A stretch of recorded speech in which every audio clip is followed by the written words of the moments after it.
കഴിഞ്ഞ 2 ആഴ്ചയായിട്ട് എൻ്റെ ഫാമിലി വലിയൊരു സങ്കടത്തിലൂടെ കടന്നു പോകായിരുന്നു. എൻ്റെ അനിയൻ്റെ 9 വയസ്സുള്ള കുട്ടി പനിയായിട്ട് ആശുപത്രിയിൽ കൊണ്ടുപോയതാണ്. കഴിഞ്ഞൊരു മുമ്പത്തെ ബുധനാഴ്ചയാണ് അഡ്മിറ്റ് ചെയ്തത്.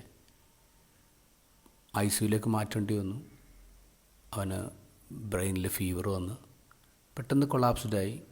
അവൻ കോമയിലേക്ക് പോവാണ്. അവൻ്റെ ഹാർട്ട് ബീറ്റും വൈറ്റൽസൊക്കെ നോർമലാണ്, പക്ഷെ അവൻ റെസ്പോണ്ട് ചെയ്യുന്നില്ല. പിന്നീട് 5 ദിവസമാണ് ഞങ്ങളിങ്ങനെ തീ തിന്നുകൊണ്ടിരുന്നത്. കഴിഞ്ഞ ചൊവ്വാഴ്ച കുർബാന കഴിഞ്ഞ് ഞാൻ മുറിയിൽ വരുമ്പോൾ എൻ്റെ അനിയൻ്റെ മിസ് കോള്. ഓരോ കോള് വരുമ്പോഴിങ്ങനെ നെഞ്ചിടിക്കേ. ഇപ്പം തന്നെ തിരിച്ചു വിളിച്ചപ്പോൾ അവിടെ നിന്ന് അവൻ പറഞ്ഞു, അച്ഛാ മോൻ കണ്ണു തുറന്ന് ഡാഡി എന്ന് വിളിച്ചു. പിന്നെ ഫോണിൻ്റെ 2 തലക്കിലും കരച്ചിലാണ്.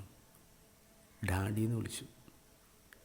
അവൻ്റെ മോൻ അവനെ എത്രയോ തവണ ഡാഡി എന്ന് വിളിച്ചിട്ടുണ്ടാവും, പക്ഷേ ഇത്ര സ്വീറ്റ്നെസ്സോടുകൂടി, ഇത്ര റിലീഫോടുകൂടി ആ പേരവൻ ആദ്യമായിട്ടായിരിക്കും കേൾക്കുന്നത്. കാരണം ഡാഡി എന്നുള്ള വിളിയിൽ ഓർമ്മയുണ്ട്, തിരിച്ചറിവുണ്ട്, കണക്ഷനുണ്ട്. മകൻ ഫുള്ളായിട്ട് തിരിച്ചു വരാണ് ആ ഒരു വിളിയിൽ. നമ്മൾ മനുഷ്യർ എത്രമേൽ സന്തോഷിക്കുന്നു.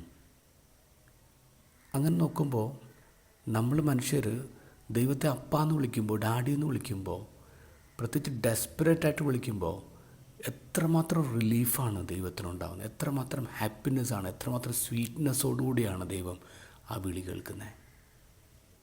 ഇൻ ദ ഗോസ്പലിൽ ശിഷ്യന്മാർ ഈശോയോട് ഞങ്ങളെ പ്രാർത്ഥിക്കാൻ പഠിപ്പിക്കുന്നു പറയുമ്പോൾ ഈശോ പറയും, നിങ്ങൾ ദൈവത്തെ ഡാഡി എന്ന് വിളിക്കുക.